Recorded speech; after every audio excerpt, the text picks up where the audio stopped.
Every single day, you lose around 50 to 100 hairs. That's completely normal. But one day, you notice something different. More hair on your pillow, more hair in the shower, more scalp in the mirror, and suddenly, one question takes over your mind. Will my hair ever come back?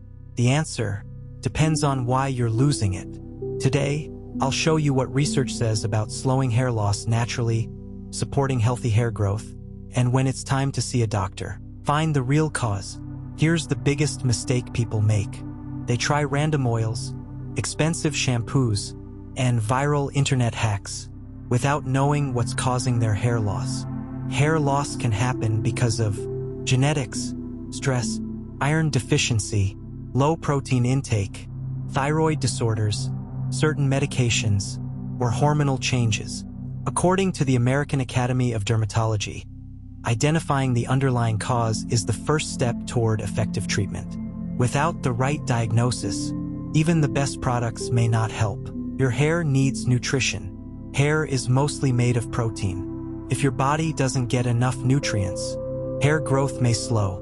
Research suggests that deficiencies in iron, zinc, vitamin D, and protein can contribute to hair loss in some people.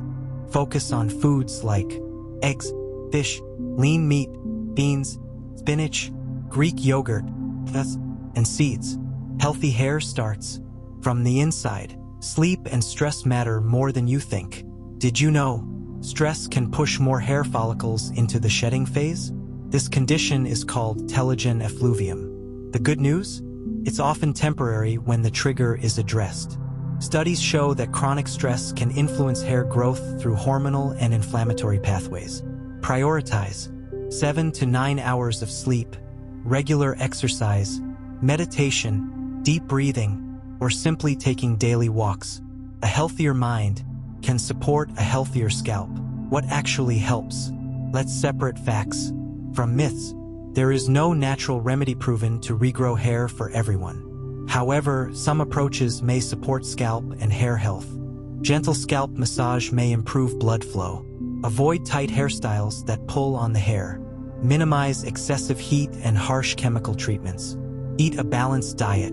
Treat underlying medical conditions. If you have persistent hair loss, evidence-based treatments such as topical minoxidil may be appropriate for some people, but you should discuss options with a healthcare professional. Be careful of products claiming to regrow all your hair in 7 days. Science doesn't support those promises. Patience is part of the treatment. Hair grows slowly, about 1 to 1.5 centimeters per month on average. That means meaningful improvement usually takes months, not days. The people who succeed don't chase miracle cures. They stay consistent. They eat well, sleep well, manage stress, and seek medical advice when needed, because healthy hair is built by healthy habits, not overnight magic. If your hair has been falling out, don't panic. Start by understanding the cause. Take care of your body. And remember, the earlier you address persistent hair loss, the more treatment options may be available. Your future hair starts with today's habits.